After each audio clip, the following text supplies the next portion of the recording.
हामीले नेपाली उत्पादनको अन्तर्राष्ट्रिय व्यापार प्रवर्धन र मुलुकको आर्थिक विकासमा योगदान पुर्याउने महत्त्वपूर्ण मञ्चको रूपमा लिएका छौँ। नेपालको मेलाले नेपाली वस्तुको गुणस्तर र मौलिकतालाई विश्व बजारमा स्थापित गर्न र स्वदेशी उत्पादनको ब्रान्डिङ गर्न सहयोग पुर्याउनेछ। साथै यसले नेपाली वस्तुको पहिचान र माग बढाउन योगदान गर्ने हामीले अपेक्षा गरेका छौँ। मेलाले स्वदेशी तथा विदेशी व्यवसायहरूबीच व्यापारिक सम्बन्ध विस्तार गर्ने, लगानी आकर्षित गर्ने र रोजगारी सृजना गर्ने महत्त्वपूर्ण भूमिका खेल्ने हामीले अपेक्षा गरेका छौँ। मेलाको अवसरमा विभिन्न देशका व्यापारिक प्रतिनिधिहरूसँग भेटघाट र छलफलले द्विपक्षीय व्यापार र लगानीका अवसर सिर्जना गर्नेछ भने नेपाली उत्पादनलाई क्षेत्रीय र अन्तर्राष्ट्रिय मूल्य श्रृङ्खलासँग जोड्न सहयोग पुर्याउनेछ। नेपाल उद्योग वाणिज्य महासङ्घले यस मेलालाई वार्षिक क्यालेन्डरको हिस्साको रूपमा लिएर 10औं संस्करणसम्म आइपुगेको छ। अबका दिनमा यसलाई थप परिष्कृत र परिमार्जन गरी अन्तर्राष्ट्रिय स्तरमा नेपालको ब्रान्डिङ गर्नुपर्ने जरुरी छ, जसको लागि सरकार, गृह क्षेत्र र अन्य सरकारवालासँगको सहकार्य आवश्यक छ। सहकार्यबाट मात्रै मेलालाई थप प्रभावकारी बनाउन सकिन्छ। मुलुकको अर्थतन्त्र अझै पनि जटिल मोडमा छ। बजारमा माग बढ्न सकेको छैन। यस्तो समयमा हामीले मेला आयोजना गरेर बजारमा सकारात्मक सन्देश दिन खोजेका छौँ। नेपालमा अन्तर्राष्ट्रिय स्तरको व्यापार मेला आयोजना गर्न उपयुक्त मेला स्थलको अभाव एउटा प्रमुख चुनौती रूपमा रहेको छ। काठमाडौँको त्रिकुटी मण्डप र अन्य सीमित प्रदर्शन स्थलहरूले ठुलो सङ्ख्यामा सहभागी र आपूर्तिकर्ताहरूलाई व्यवस्थापन गर्न कठिन भइरहेको छ। यस्ता स्थलहरूमा आधुनिक सुविधा, पार्किङ, सुरक्षा र प्रविधिको अभावले मेलाको गुणस्तर र प्रभावकारितामा असर परिरहेको छ। हाम्रा छिमेकी मुलुकहरू भारत र चीनमा विश्वस्तरीय प्रदर्शन केन्द्रहरू छन्, तर नेपालमा यस्तो पूर्वाधारको कमीले हाम्रा व्यापारिक अवसरहरूलाई सीमित बनाइरहेको छ। यस्तो अवस्थामा हामीले दीर्घकालीन समाधान खोजी गर्नुपर्दछ। हामीले यस विषयमा सरकारसँग बारम्बार भन्दै आइरहेका पनि यस विषयमा ठोस कदम हुन सकेको छैन। म माननीय मन्त्रीज्यू मार्फत सरकारलाई व्यवस्थित प्रदर्शन स्थल र निर्माणको लागि आग्रह गर्न चाहन्छु। माननीय मन्त्रीज्यू, हालैको सामान्य राष्ट्रपतिज्यूबाट नीति तथा कार्यक्रमको सम्बोधनको क्रममा चाहिँ भ्रिकुटी मण्डपलाई प्रदर्शन स्थललाई चाहिँ अझै बृहत विस्तृत बनाउने र चाहिँ मनोरञ्जन स्थलको रूपमा पनि विकास गर्ने भनेर व्यक्त गर्नुभएको थियो। यो कार्यलाई चाहिँ चाँडोभन्दा चाँडो अगाडि बढाउनुपर्छ भन्ने कुरा म एउटा राख्न चाहन्छु। थुप्रै नीतिगत प्रश्नहरूलाई प्राथमिकतामा राखेर सरकारले यसलाई उठाउन खोजेको छ। पछिल्लो पटक सरकारले ल्याएका कानुन सुधारका कुरा या अर्थतन्त्रमा आएको शिथिलता, त्यसको समाधान के हुन सक्छ, एउटा उच्चस्तरीय आर्थिक सुधार आयोग, त्यो आयोगमा निजी क्षेत्रको सहभागिता र त्यसलाई अबको केही समयभित्र त्यसलाई कार्यान्वयन गर्ने गरी सरकारले द्रुत गतिमा काम गरिराखेका छ। र अहिलेको सरकारले नीति तथा कार्यक्रममा पनि उद्योग क्षेत्रलाई, वाणिज्य क्षेत्रलाई विशेष प्राथमिकतामा राखेर झन्डै 10वटा बुँदाहरूमा सरकारले छोटो नीति कार्यक्रममा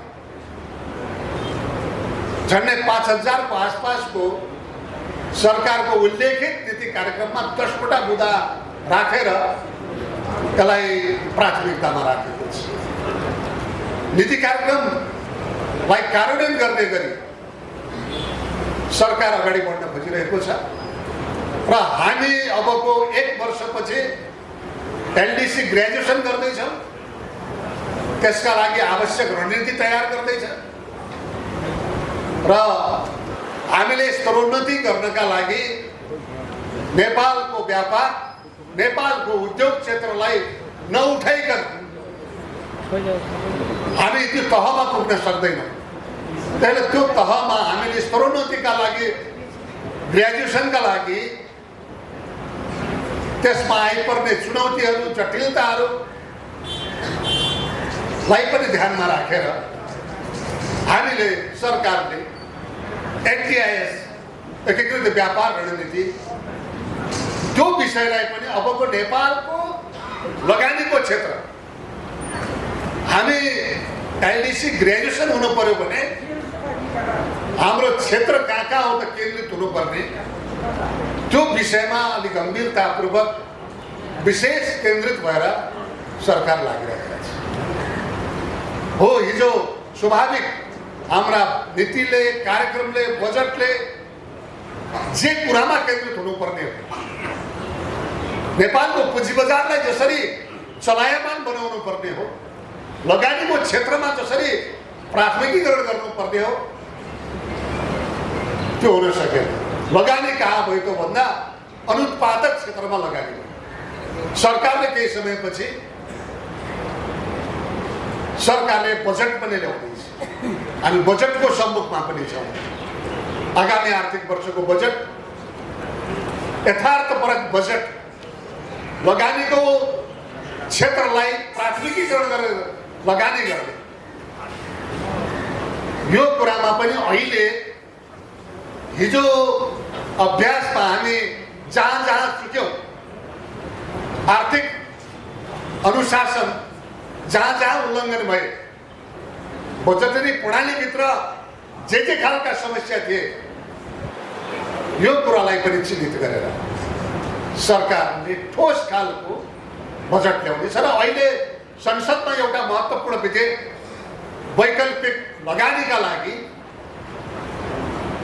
सरकारको तर्फबाट संसदमा प्रस्ताव गरिएको छ।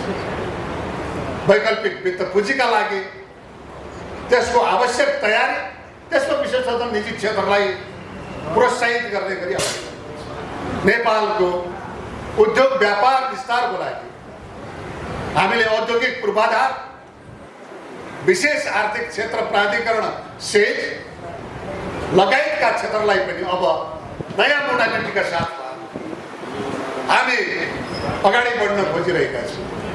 सरकारको नीति कार्यक्रममा त्यो कुरालाई छोएको छ, त्यो कुरालाई उठाएको छ। बजेटमा त्यसलाई हामी अझ सूत्रबद्ध गर्नेछौँ। अब हामी ठुला औद्योगिक पार्कहरू इन्डस्ट्रियल पार्क निर्माण गर्दाखेरि या विशेष आर्थिक क्षेत्र जहाँ निर्यातको लागि हामीले पूर्वाधार बनाउनु पर्ने हो। अहिले पीपीपी मोडेलबाट सार्वजनिक निजी साझेदारी मोडालिटीबाट हामी त्यो क्षेत्रलाई पनि अगाडि बढाइरहेका छौँ। हिजो रुग्ण भएका उद्योगहरू नेपाल सरकारका संस्थानहरू उच्च स्तरीय आर्थिक सुधार आयोगले दिएका सुझावलाई पनि ध्यानमा राखेर एउटा टाइम लाइनमा हामी साउन महिनाको 15 गतेसम्म नेपालका रुग्ण उद्योग जो संस्थानको रूपमा रहेका छन् तिनीहरूको डिडिए पुरा गरेर हामी अब त्यसको नयाँ मोडालिटीका साथमा अगाडि बढ्छौँ। र अहिले सरकारले नेपालको उत्पादकत्व वृद्धि नेपालको व्यापारलाई निर्यात गर्ने कुरामा पछिल्लो पटक पनि हामीले थुप्रै प्रयासहरू गरिरहेका छौँ। पहिलो नेपाली वस्तुको बजार कहाँ हो त भन्दा डोमेस्टिक बजार हो। त्यसलाई केन्द्रित गरेर हामीले सार्वजनिक रूप निकायमा स्वदेशी वस्तु उपभोग कार्यविधिलाई अगाडि बढाएका छौँ। आज नेपालका उद्योगले उत्पादन गरेको वस्तुको पहिलो बजार डोमेस्टिक बजार बन्नुपर्छ। राज्यको निकायमा त्यो बजार बन्नुपर्छ। उत्पादन हुने र त्यसको बजारीकरणको जे नम्बरको प्रश्न छ, समस्या छ, त्यसलाई सरकारले मन्त्रालयले विशेष प्राथमिकतामा राखेर स्वदेशी वस्तुको उपभोगलाई हामी विशेष प्राथमिकतामा राख्छौँ, त्यसलाई अनिवार्य गर्छौँ। आज हामीले बोकिराखेका लुगाहरू कहाँबाट उत्पादन भयो?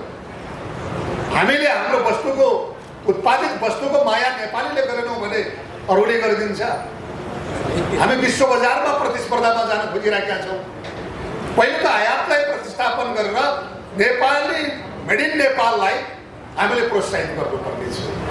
त्यसका लागि पनि हामीले निजी क्षेत्रसँग पर्याप्त छलफल गरेर जति हामीले उत्पादन गरेका छौँ, नेपाली उद्योगले जे कुराको उत्पादन गरेको छ त्यसको प्रवर्धन गर्ने कुरा, त्यसको बजारीकरण गर्ने कुरा, त्यसको प्याकेजिङ गर्ने, ब्रान्डिङ गर्ने, विश्व बजारमा पुर्याउने हामीले ई-कमर्स बिललाई पनि अगाडि बढायौँ कानुन रूपमा। अब नेपालका वस्तुहरू हाम्रो सरकारको निकायको पोर्टलमा राखेर देश र दुनियाँले देख्ने र त्यसबाट हामीले वस्तु निर्यात गर्न सक्छौँ।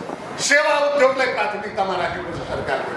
वस्तु मात्र होइन, हामी उपनिवेशित राष्ट्र, हामीले वस्तु निर्यात गर्दा सेवा उद्योगलाई पनि हामीले यतिखेर नयाँ ऐनको माध्यमबाट त्यसलाई प्राथमिकतामा राखेर नेपाली युवाहरूका विवेकलाई पनि हामी अब निर्यात गर्न चाहन्छौँ। त्यसैले हामीसँग रहेको सरकारको प्राथमिकतामा आइटी क्षेत्र, इन्डस्ट्री, इनर्जी, टुरिज्म लगायतका थुप्रै क्षेत्रहरूलाई सरकारले प्राथमिकतामा राखेको छ। लगानीबाट प्राप्त हुने प्रतिफलमा केन्द्रित भएर अगाडि बढ्न सरकार दृढ सङ्कल्पित छ। आज हामीसँग पुँजीको अभाव हो जस्तो लाग्दैन। आज वित्तीय क्षेत्रमा हेर्छौँ भने पुँजी थुप्रेर बसिरहेको छ। लगानी किन भइरहेका छैन? निजी क्षेत्रसँग मेरो बारम्बार प्रश्न छ।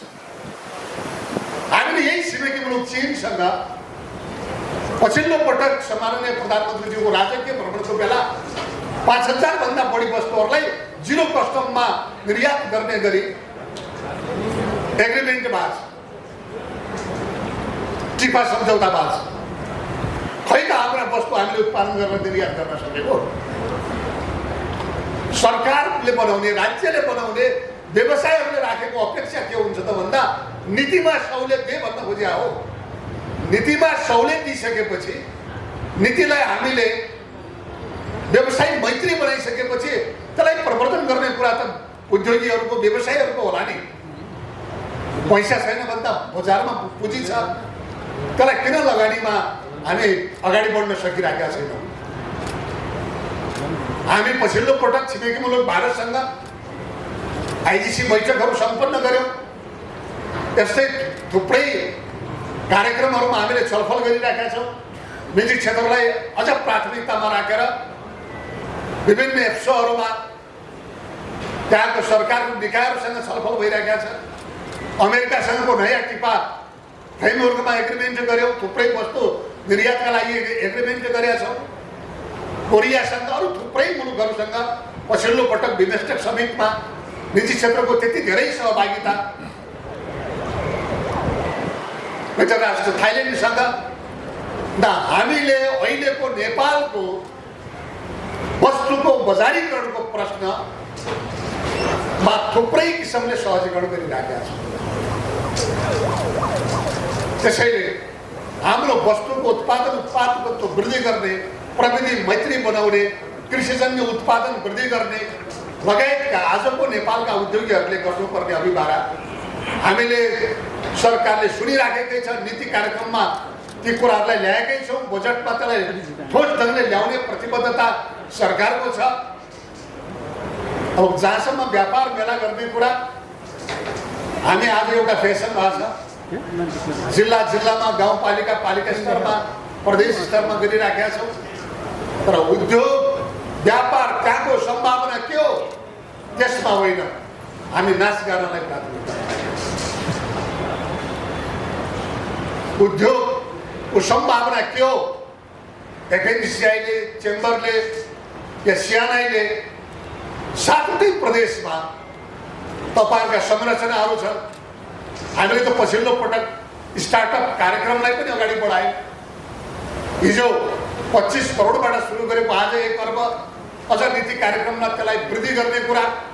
सरकारले अझ विश्वविद्यालय स्तरसँग नेपालका विश्वविद्यालयहरूमा अबको नयाँ इन्क्युबेसन सेन्टरहरू स्थापना गरेर निजी क्षेत्र, सरकार, विश्वविद्यालयमा अध्ययनरत विद्यार्थीहरू, युवाहरू, जेनजी पुस्ता भनेर हामीले प्रस्ताव गरेको छ नीति कार्यक्रमले।